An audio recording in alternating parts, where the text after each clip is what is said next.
trying to You pull know you. what yeah, I'm becoming more and more convinced of the reality of heaven and hell. I really am, and I think older than I, but I'm closing in on 60 now. And it's just time when you start to look back at your life and you say, "Holy cow, I could have done such a better job." It was I wasn't an evil person, or I wasn't a criminal, or anything, or any kind of deviant. But when you start to see what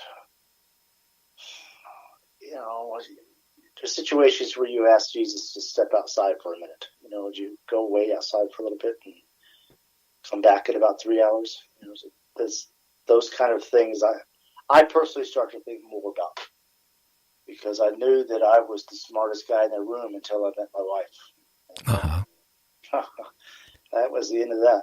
So, and it's just, I'm just living through example. She just lives through example. I don't know. See, I'm older than you. I'm 66 as of January, and it was really funny. I didn't. I'll be honest with you. I ride a motorcycle. Been riding for years and years and years, and I have never crashed, never dropped in tens of thousands of miles. That's Motorcycle. Great. Then Yeah.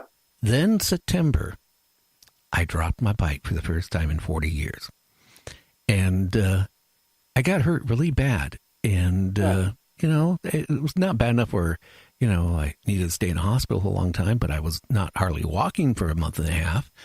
Wow. I also have bone cancer in one of my legs. Sorry. And, the bike, fell on top of me, and I slid 25 feet with 1,100 pounds on top of me. And you know what? It's funny. A couple days later, all of a sudden I was like dreaming, like my whole life just, went right there. All the good things I've done to people, a lot of bad things. I hate to say it. It seemed like it was more bad things than good things, or at least I honed into the bad things. But I actually, till that time, I never thought of that type of stuff. And maybe it's age related, and then being where I could have got killed because, a year and a half before that, Kevin, my son, who also rides a motorcycle, he was on a freeway doing 67 miles an hour, got hit on the freeway, and was thrown 300 feet over the barricade on the freeway, 300 feet off the motorcycle. He went flying. Jeez. And they actually thought he was going to die. And I know it changed him, but honestly, he's out of the room right now. I can say this. He went more towards the dark side after the accident. And I don't know. It's kind of scary. Yeah, that's interesting. Was your father a religious man, or your mother? No. It's interesting for him to say, your mother says it's time to come home. Well, my on my mom's side, my great grandfather brought the Mennonite church from the Ukraine over to the Dakotas, and he was the leader of the church. And Your grandfather, my great grandfather, yeah. great grandfather. Yeah, and my mom was religious, but she believed every child has a right to pick out their own religion. So when I started going to church, they said, hey, go to any church you want to go to. Find the one that you feel comfortable with. They never forced. My dad was Catholic. He never forced, the Catholic religion on me. My mom was Protestant, which is a big swap from Mennonite. Yeah. But, no, they weren't. So I grew up believing in God, but I wasn't a religious person. And I will say this, and I know it's changing the subject. I just remember my uncle, who was a big-time Catholic. I use that term big time. He would go to church every Sunday during the middle of the week. He would go into confession, right? All week long, he was sinning as much as a human could sin. And then he'd go through confession and thought he was clean. The whole cycle started over again. And it was scary. Yeah, it's interesting. Well, I think, your accident would certainly make you more retrospective in your life. And, every day we're getting closer.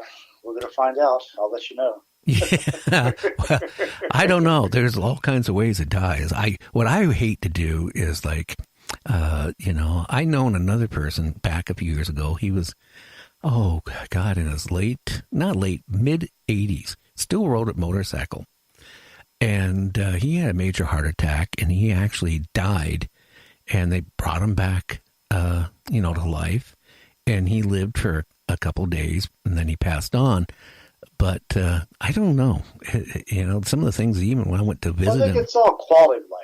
I exercise, I train, I stay, I've got good circulation. Everything the doc says, you're in great shape. And I lived on Clearwater Beach, Florida for a decade. And they would have half marathons, and I didn't want to run a half marathon, but I would hang out by the finish line, and they'd announce these guys coming in, 83-year-old Melvin Grant, 76-year-olds, give it up, just amazing guys. And it's... Well, I think it's genetics. It's quality of life.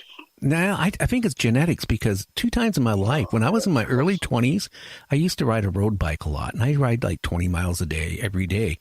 And I met this guy, he was like 91, 92, rode a road bike, and, I figured, he wanted to ride with me, and I figured, no, I don't want to ride with this old fart. You know what? I rode with him a couple of times, and then I made an excuse why I could never ride with him again. I couldn't keep up with him. I could, seriously. And we would go for 20, 30-mile rides up huge hills, and he would leave me in the dust. And here's this guy, 90-some years old, doing it. The other guy that died, I told you about, in his mid-80s, he was still riding. Amazing. Yeah, genetics are huge. And he was still riding a motorcycle till he had his major heart attack. He was snow skiing at that age, and he had a quarter-acre garden in the summertime he would work on. Plus, he was a sales rep. He'd come into our business, and he was still working full-time. Wow. So, that is an amazing guy. Yeah. That's living a full life. Oh, I don't know. I come to the conclusion it's a lot to do with genetics. It has to be. Yeah. I mean, the guy was tall and lean, and, then you look at people like me. I have bone cancer. I have bad arthritis. I look at other people, in their 50s and 60s. They can't stand straight. They can barely walk. So, I mean, it's just, I guess it's... Yeah, that's so true. It's just living here in Florida, we were in God's waiting room here. Well, you must have a lot of people walking around with walkers, I tell you, in Florida. We sure do. And you hate to see it when they're, trying to stay on oxygen because they've been smoking all their lives, like my parents did. It's crazy. Yeah. I think that we've pretty much expended my near-death experience stories. Yeah. Well, that's why I was bringing other things up, and I apologize. But, yeah. I lose my train of thought here as I'm getting tired. Yeah. So, why don't you... go out here soon? Yeah, well, why don't you tell everybody where they can get your books, and do you have a website and all that stuff? Go ahead and give it a plug there. I sure will. JohnGraden.com, and my email address is john@johngraden.com. My books are on Amazon in both the Kindle and softback editions. You can find the Doctors and Scientists NDE book at ndebook.com. And then once you're there, it's easy to find the Suicide Survivors book as well. And I want to thank you, Gary, for the opportunity to talk to your audience. Podcasting is an interesting platform today. Oh, yeah. I've been learning a lot about it. And what I do know is that the people that listen are interested in the subject matter, or they would not be listening. So thanks all of you who are listening for listening. I hope I kept you awake. Okay. I'm on the East Coast. Okay, I got to warn you. We are on live, and then we're on live, and I'm heard on like about 116 countries, and it's a huge following. Oh, that's fantastic. Yeah. And then after the show, we put it up on all the major apps as a podcast. So, and then we put it up for about 30 days. So, people are going to hear you for the next 30 days. Well, I wish it had been more interesting. Hey, it was good. You can only talk so long about, near death. And I tell you. That's the truth. Yeah. If they need help getting to sleep, they can just plug my podcast in. or they can listen to me and guarantee to fall asleep. Hey, John, it has been good talking to you. And my pleasure, sir. Thanks for the opportunity. Yeah, and everybody go out and check out his books and stuff like that. Hey, you don't have anything on YouTube? Oh yeah, just search John Graden. I've got tons of videos. I was a expert provider for hypnosis, writing, publishing, speaking, and martial arts for eHow. So I've got hundreds of videos on YouTube and all those subjects, many with millions of views. So I'm not hard to find. Okay, sir. Hey, you have a great weekend, and I'm glad you were on the show. Thank you very much. Okay, sir. You take care. Bye. So, everybody, I hope you guys are having a good weekend. And like I was saying earlier, I do have a vampire coming on the show here before the end of the month. He claims he hasn't ate any human food for at least 20 years. That he has a bunch of willing donors that come to his place, and he bleeds them, and he lives off their blood. That is kind of scary, because you think about it, you can get a lot of different diseases drinking blood. I know that some of the natives in Africa, they used to, drink blood, and they got various diseases from it. So, I mean, that's a good way to get AIDS and hepatitis and all this stuff. But he claims that he is a vampire, that, he doesn't go out and look for victims. They come to him. He's not particular on if it's male or female or their age or if they were a virgin even. He just said that he does have to nourish on blood. So we have him coming on this month. Then we got a couple people, who are into the Bigfoot scene. One is a hunter. Another one, actually, just like me, a friend of mine.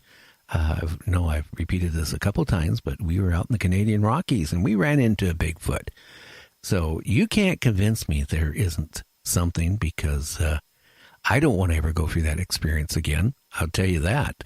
It was so bad. My friend just got out of doing his internship, opened up his medical practice here in Washington State. And after that, we were good friends. I mean, we used to go out and do ghost town pictures and, old mining towns. And, we were really into photography. But he was so paranoid that if we hung around, I would open my mouth and tell people about it. And that he was scared he could lose his practice. Because, if you sit there and say, hey, I saw a Bigfoot, you might not get patients coming in or, wanting to see you. So, he kind of our friendship kind of slowly disappeared. Scary things like that, and then I got a couple ghost hunters coming on that, go to old cemeteries and take recording devices, and they say that they have had spirits talking to them. The one person was even telling me that he was going through a cemetery, I think back in Virginia or somewhere like that. I could be totally wrong. Could have been Pennsylvania. That they were in their cemetery late at night, and he was walking past this one grave, and he got a recording, somebody asking him for a cigarette. And no, it wasn't the other person that was with him, he said. That they recorded somebody asking, hey, you got a cigarette you can spare? Hey, it's quite possible, I mean, I guess if you're a heavy smoker and you're a spirit in the afterlife, you might still be craving cigarettes. So that is going to be an interesting one. And then UFOs. We're going to be talking about UFOs this month. Got a couple people that one was abducted by UFOs. Crop circles. Also am working on having David Davenport on the show. Very well known in the UFO community. He takes here in Washington all the reports of